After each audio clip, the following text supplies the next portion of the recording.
Anna, right? It says, Father Simon and the team, my name is Anna Flowers, but not really.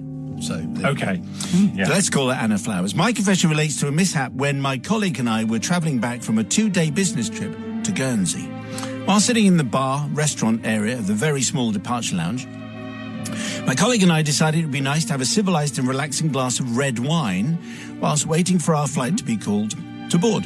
I only had 2 types of wine to choose from. There was Merlot or Malbec. Being faced with such a difficult decision, and I didn't really know what I was talking about, I took my time, eventually decided on the Merlot. The server placed 2 small bottles of wine and 2 glasses onto the bar.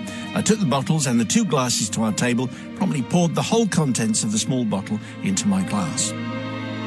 We'd been sat at the departure lounge for about 10 minutes when I heard our flight being called. I still had most of the wine in my glass, and I knew that there was no way I'd be able to drink it all before having to board the plane. My colleague just took a few glugs of wine and emptied his glass. Wow. I knew that I could not drink my wine in the same fashion as my colleague because I would have been ill. Panic, what to do? Then I had a brainwave. I know, I thought, I had my water bottle. It was empty, and it was one of those you can't see through, and it had its own retractable straw. Perfect, I thought. No one will notice I have wine in there, and I can also have a sneaky drink on the plane without having to buy another costly bottle of wine from the cabin crew. Win, win, win. Plan hatched, I put my water bottle into my rucksack, boarded the aircraft, got settled in by the window seat and awaited takeoff. Once in the air, the cabin crew made their usual pass with the drinks and the snacks trolley. I declined a beverage, thinking smugly that I had my secret stash in my water bottle. Knowing that you are not allowed to drink your own alcohol on board a flight, I had to wait until the coast was clear and the cabin crew were out of sight, busying themselves with other important tasks. Only then could I take a sneaky sip from said water bottle without anyone noticing what was going on. I removed the water bottle from my rucksack and, keeping it low to the floor so no one would see me, I pulled open the drinking spout at the top of the bottle in great anticipation of taking a slip of my contraband.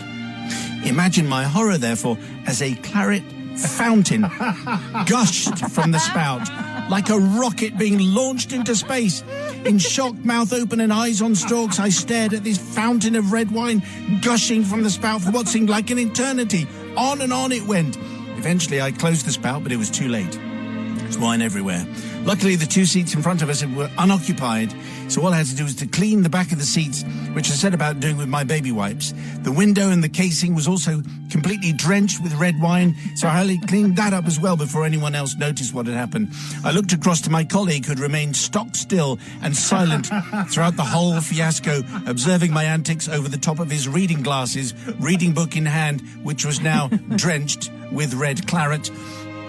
Red and claret being the same word, never mind. My clothes were drenched in wine, my shoes and my rucksack too, so I set about wiping those with my wet wipes, satisfied that I had cleaned everything up. Visually, anyhow, the smell of alcohol was overpowering.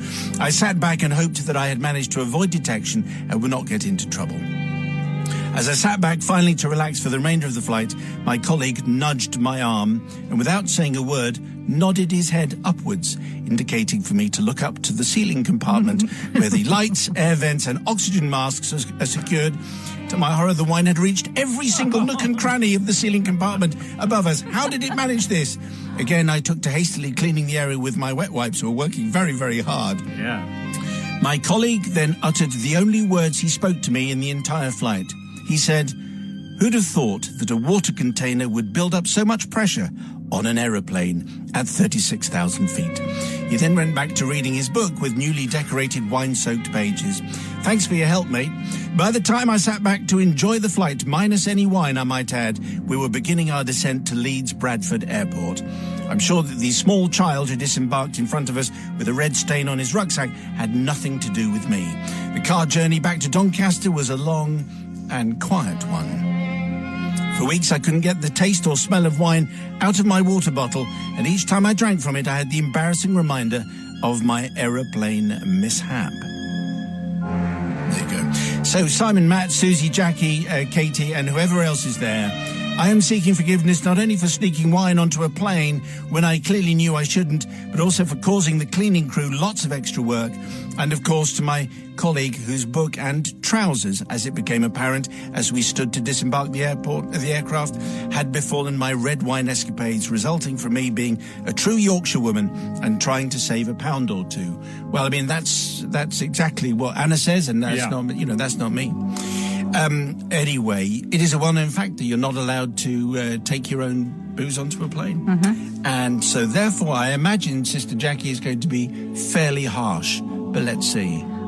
I'm going to be harsh on 2 counts. First of all, the mountain of wet wipes, it was called as an environmental disaster by itself. But more importantly, you should have done what any other thrifty traveller, call yourself a Yorkshire person, and knocked it back in the departure lounge, you silly sausage. It's not forgiven. Oh, right, so you finish the entire bottle before you get on the plane. Definitely get on the plane with Jackie. Yeah, yeah, absolutely. Brother from another gutter. Yes, I mean, I really don't see anything to forgive here. I mean, the fact is, she got her own comeuppance, really, didn't she? She shouldn't have taken the Merlot on the flight, and then, it all literally blew up in her face, and then she did all the cleaning up as well. So, nothing to forgive. And actually, the one who I don't forgive is the colleague who didn't appear to find this. That was hilarious. How is that not hilarious? And he's just looking over his glasses, buried in a book. It was all in his lap. That's why it wasn't hilarious. Big I am. Oh, he's all over his trousers, I'm sure. Comes out with a bit of white wine over the red wine on the trousers. Yes, definitely forgiven. Okay, all right.